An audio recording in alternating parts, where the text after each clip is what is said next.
Welcome back to my channel. இப்போ end of the round 3யோட vacancy list வந்துருச்சு. Accept and upward கொடுத்தவங்களுக்கு maximum நிறைய பேர்த்துக்கு வந்து காலேஜஸ் சேஞ்சஸ் ஆகிருக்கு. அதே மாதிரி சேஞ்சஸ் ஆனது மட்டும் இல்லாமல் அவங்க முன்னாடி வச்சுருந்த ஒரு பெரிய காலேஜஸில் கோர் பிரான்ச்சஸ் நிறையா கிடச்சிருக்கு. அதே மாதிரி வந்து டிக்ளைன் அண்ட் அப்போர்டு கொடுத்தவங்களுக்கும் காலேஜஸ் வந்து மேக்ஸிமம் சேஞ்சஸ் ஆகிருக்கு, சீட் கிடச்சிருக்கு. இது ஒரு சந்தோஷமான sign. At the same time வந்து 7.5 ஸ்டூடெண்ட்ஸ் வந்து நிறைய பேர்த்துக்கு வந்து என்னது நல்ல காலேஜஸ் கிடைக்கல. ஏற்கனவே அவங்களுக்கு நாட் அலாட்டட் வந்தது, மறுபடியும் வந்து அவங்க முன்னாடி ஏதாவது கிடைச்சான்னு கேட்டதில் வந்து அவங்களுக்கு ஒரு நல்ல காலேஜஸ் கிடைக்கல. இவங்க எல்லாருமே வந்து நம்ம ஏற்கனவே நிறைய வீடியோவில் சொல்லியிருக்கோம், சப்ளிமெண்ட்ரி கவுன்சிலிங் வந்து ரிஜிஸ்ட்ரேஷன் பண்ணுங்கன்னு. அதுக்கான ரிஜிஸ்ட்ரேஷன் வந்து இன்னைக்கு செப்டம்பர் 4ஆம் தேதி ஈவினிங் 5 மணி வரை வந்து க்ளோஸ் ஆகும். கொஞ்சம் கவர்மெண்ட் வந்து இன்னொரு ஒரு நாள் எக்ஸ்டெண்ட் பண்ணால் நல்லாயிருக்கும். ஏன்னா வந்து பட் ரிஜிஸ்ட்ரேஷன் வந்து நிறைய பேர் வந்து சீட் வேக்கன்சி பார்த்துட்டு பண்ணுறாங்க. பட் ஏற்கனவே வந்து கவர்மெண்ட் முன்னாடியே சொல்லிட்டாங்க, 28ஆம் தேதியே சர்க்குலர் கொடுத்து 4ஆம் தேதி லாஸ்ட் நாள்னு. இந்நேரம் வந்து எல்லாருமே வந்து சப்ளிமெண்ட்ரி வந்து ஒரு 500 ரூபாவோ 250 ரூபா பார்க்காம ரிஜிஸ்ட்ரேஷன் பண்ணியிருந்திருப்பீங்க நம்புகிறேன். ஸோ அந்த மாதிரி கேசஸ் வந்து நாட் அலாட்டட் வந்தவங்க வந்து யூ கேன் யூஸ் வந்து சப்ளிமெண்ட்ரி கவுன்சிலிங். அதே மாதிரி வந்து இன்னைக்கு கவர்மெண்ட் இன்னொன்று அனௌன்ஸ்மெண்ட் கொடுத்துருக்காங்க. சப்ளிமெண்ட்டோட சாய்ஸ் ஃபில்லிங் வந்து 6, 7 இந்த 2 நாள் சாய்ஸ் ஃபில்லிங். 8ஆம் தேதி காலையில் டென்டேட்டிவ் கன்ஃபர்மேஷன் வரும். அன்னைக்கு ஈவினிங் வந்து இது பண்ணுங்கன்னு சொல்லி எல்லாமே கொடுத்துட்டாங்க.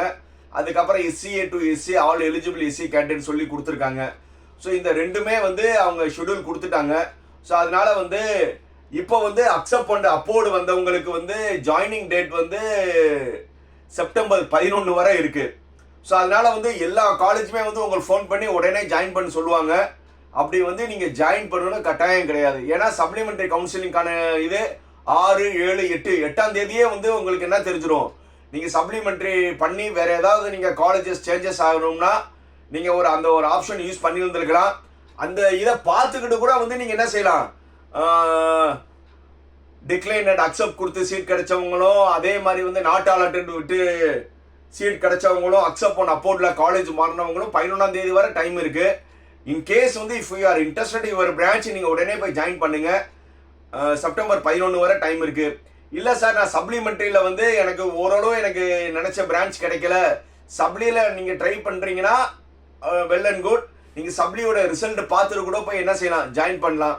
பட் ஆல்மோஸ்ட் வந்து மேக்ஸிமம் வந்து ஒரு 250 ரேஞ்சில் இருக்கிற காலேஜஸ்லாம் வந்து ஆல்மோஸ்ட் வந்து மேஜர் பிரான்ச்சஸ் எல்லாமே முடிஞ்சிருச்சு. மேபி SC, ST, SCAல வந்து அங்கங்கே இருக்கு. அதே மாதிரி வந்து ஒரு 300 ரேஞ்சில் 300லேருந்து ஒரு 350, 375 ரேஞ்சில் இருக்கிற காலேஜஸ் பார்த்தீங்கன்னா ஆல்மோஸ்ட் 250 to 375 ரேஞ்சில் இருக்கிற காலேஜஸ் பார்த்தீங்கன்னா ஓரளவு வந்து உங்களுக்கு கம்ப்யூட்டர் சென்ட்ரிக் பிரான்ச்சஸ்லாம் இருக்கு, அந்தந்த கம்யூனிட்டியில் இருக்கு. அதே வந்து நீங்கள் என்ன செஞ்சுக்கலாம், இல்லை நான் கம்ப்யூட்டர் தான் படிப்பேன், EC தான் படிப்பேன், EEE தான் படிப்பேன்னு அப்படி ஒரு மைண்ட் செட் இருக்கிறவங்க you can use supplementary counselling. But வந்து நீங்கள் அந்த சப்ளிமெண்ட்ரி கவுன்சிலிங்கில் சாய்ஸ் போடுறதுக்கு முன்னாடி 1க்கு 4 தடவை யோசிச்சுக்கோங்க. இப்போ இருக்கிற காலேஜ் வந்திருக்கிற ரேஞ்சோட கொஞ்சம் கம்மியாக தான் கிடைக்கும். அதுக்காக வந்து குரூப் மாறுறது வந்து நாட் அட்வைசபிள். இல்லை சார், ஆனால் ஒரு சிலவங்களுக்கு வந்து எனக்கு வந்த ஃபோன் கால்ஸ் வந்து நிறைய பேர்த்துக்கு வந்து பெரிய காலேஜஸ்லாம் வந்து சிவில், மெக்கானிக்கல் அப்படி கிடச்சிருக்கு. பட் வந்து அந்த இடத்துல வந்து அவங்களுக்கு ஃபீஸ் செக்டார்னு ஒரு ப்ராப்ளம் இருக்குது. ஏன்னா ஃபர்ஸ்ட் கிராஜுவேட் இருந்தாலும் ஒரு நார்மலாக ஒரு பெரிய காலேஜில் வந்து சிவில் மெக்கானிக்கலுக்குலாம் வந்து 1.5 லட்ச ரூபா ரேஞ்சில் ஃபீஸ் இருக்கும்போது அவங்க என்ன நினைக்கிறாங்கன்னா, மெக்கானிக்கல் சிவிலுக்கு வந்து நம்ம ஏன் அடுத்த லெவல் காலேஜில் வந்து 50-60,000லேயே ஃபர்ஸ்ட் கிராஜுவேட்டோட ஒரு 30,000 40,000க்குள்ளே கிடைச்சிடும்னு சொல்லி எதிர்பார்க்குறாங்க. இது பேஸ்ட் ஆன் வந்து அவங்களுடைய எக்கனாமிக்கல் ஸ்டேட்டஸ். ஸோ வந்து அப்படி வந்து ஒரு சிவில், மெக்கானிக்கல் அந்த மாதிரி இருக்கணும் மாறணும்னு நினைக்கிறவங்க யூ கேன் சப்ளிமெண்ட்ரியில் பண்ணி ஓரளவு வந்து உங்களுக்கு வீட்டுக்கு பக்கத்தில், இப்போ வந்து உங்கள் வீட்டுக்கு பக்கத்தில் இருக்கிற ஜோன் காலேஜஸ் வந்து ப்ரிஃபர் பண்ணுங்க.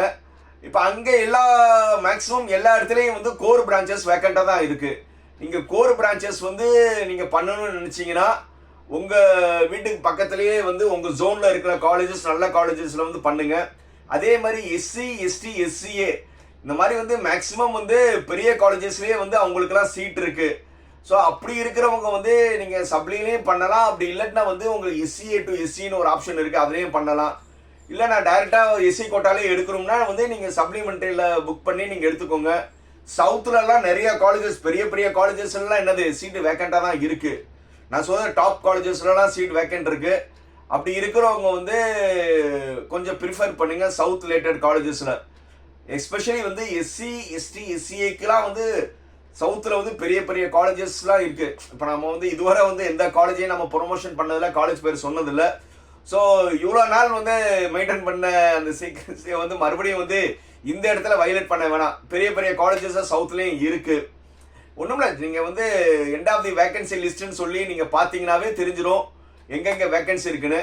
ஆனால் ஒரு 250 to 375 ரேஞ்ச் இருக்கிற காலேஜஸ்லாம் நீங்கள் பார்த்தீங்கன்னா எல்லா பிரான்ச்சுமே வேக்கண்டாக தான் இருக்குது. எல்லா கம்யூனிட்டிலையும் வந்து நீங்கள் கம்ப்யூட்டர் சென்ட்ரிக்கு, ஏஐடிஎஸ், ஏஎம்எல், பிசிஎம் எல்லாத்துக்கும் இருக்குது. ஸோ அந்த மாதிரி இருக்கிறவங்க வந்து யூஸ் சப்ளிமெண்ட்ரி கவுன்சிலிங். இல்லை நான் என்னுடைய சஜஷன் வந்து ரவுண்ட் 1 ரவுண்ட் 2 இந்த 2 ரவுண்டில் இருக்கிறவங்க வந்து அவங்களுக்கு ஏற்கனவே நல்ல காலேஜில் தான் கிடச்சிருக்கு. தயவு செய்து வந்து ரவுண்ட் 1 ரவுண்ட் 2 மாணவர்கள் ப்ளீஸ் நீங்கள் வந்து சப்ளிமெண்ட்ரி கவுன்சிலிங் வராதிங்க. ஏன்னா நீங்கள் எடுத்திருக்க மார்க்குக்கான ரேஞ்ச் காலேஜஸ் வந்து இங்கே கண்டிப்பாக இல்லை. ஸோ அதுக்காக வந்து நீங்கள் வந்து ஒரு காலேஜை விட்டுட்டு வந்து நீங்கள் வரணும்னு நினைக்கிறது வந்து ஒரு தவறான முடிவு. ஏன்னா வந்து நீங்கள் எடுத்திருக்கிற பெரிய காலேஜஸ் வந்து உங்களுக்கு வந்து எப்படியாவது பிளேஸ்மெண்ட் வாங்கி கொடுத்துருப்பாங்க. நீங்கள் சர்க்யூட் பிரான்ச்சில் இருந்தாலும் சரி, இல்லை ஐடி பிரான்ச்சில் இருந்தாலும் சரி, இல்லை கோரில் இருந்தாலும் சரி, பெரிய காலேஜஸ் வந்து உங்களுக்கு வந்து நல்ல பிளேஸ்மெண்ட் வாங்கி கொடுத்துருவாங்க. நீங்கள் அதுக்காக வந்து நீங்கள் மாறணும் அவசியம். இது எஸ்பெஷலி யாருன்னா, சார் எனக்கு ட்ரிபிளி கிடச்சிருக்கு, நான் வந்து அடுத்த இதில் சின்ன லெவல் காலேஜில் ஈசி வருவா, கம்ப்யூட்டர் ரிலேட்டடுக்கு வருவான்னு சொல்லி நிறைய பேர் ஃபோன் பண்ணி கேட்குறீங்க. ஸோ அந்த மாதிரி யாரும் வராதிங்க. உங்களுக்கு வந்து நல்ல காலேஜஸ் சீட் இருக்குது, அதை தயவுசெய்து மிஸ் பண்ணாதீங்க. அதே மாதிரி வந்து எல்லாருக்குமே எனக்கு தெரிஞ்சு ஓரியன்டேஷன் வந்து நிறைய காலேஜஸ் ஸ்டார்ட் பண்ணிட்டாங்க. 2ஆம் தேதி ஒரு சில காலேஜ், 2, 4, அப்புறம் வந்து 6ஆம் தேதி, அதுக்கப்புறம் வந்து 9ஆம் தேதி, இந்த மாதிரி நிறைய காலேஜ் வந்து என்ன செய்கிறாங்கன்னா ஓரியன்டேஷன் ஸ்டார்ட் பண்ணுறாங்க. அந்த ஓரியன்டேஷன் ஆன பிறகு வந்து உங்களுக்கு ஆட்டோமேட்டிக்காக என்ன ஆயிடும், நீங்கள் வந்து ஒரு காலேஜ் லைஃப்குள்ளே போயிடுவீங்க. நீங்கள் எல்லாருமே வந்து நல்ல காலேஜ் தான் எடுத்திருப்பீங்கன்னு நம்புகிறேன். கண்டிப்பாக வந்து இந்த 4 வருஷம் வந்து நீங்கள் நல்லா படித்து நல்ல ஒரு டிகிரி வாங்கணும். அதுக்கு பேசிக் என்னன்னா அரியர் இல்லாமல் போகணும். ஏன்னா எப்படி நீங்கள் +2ல் வந்து ரொம்ப சின்சியராக படிச்சிங்களோ அதே மாதிரி தான் இப்போ வந்து நான் சும்மா காமிக்கலாக சொன்னாலும் நீங்கள் ஒரு 13வது வர்றீங்கன்னு நினச்சிக்கோங்க. 13, 14, 15, 16 இந்த 6 ஸ்டாண்டர்ட் படிக்கிறீங்கன்னு நினச்சிக்கிட்டு நீங்கள் கொஞ்சம் சின்சியராக படிங்க. சினிமாவில் பார்க்குற காலேஜ் லைஃப் வந்து கொஞ்சம் அவாய்ட் பண்ணுங்கள். 4 வருஷம் நீங்கள் நல்ல டிகிரி முடிச்சுட்டிங்கன்னா அதுக்கப்புறம் வந்து ரிமைனிங் வந்து உங்களுடைய லைஃப் ஃபுல்லாக வந்து ஒரே ஜாலி தான். நல்ல வேலை கிடச்சிரும், உங்கள் லைஃப் சர்க்கிள் மாறும். ஸோ இன்னும் ஒரு 4 வருஷம் வந்து நீங்கள் ரொம்ப கொஞ்சம் சின்சியராக படிங்க.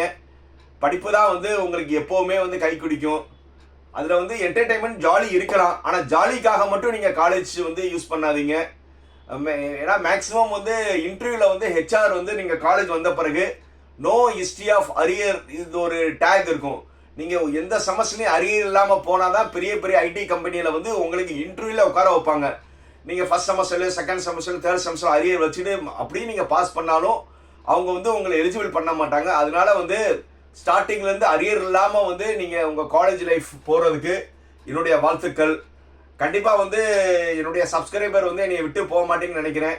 நான் முடிஞ்சவனா வந்து எனக்கு காலேஜ் சேர்ந்தாச்சு, இனி வந்து உங்களுடைய தயவு தேவையில்லைன்னு நினைக்க மாட்டீங்க. ஸோ அதனால் என்னது எப்போவும் சொல்கிற மாதிரி தான், லைக், கமெண்ட், ஷேர், சப்ஸ்கிரைப். பாய்.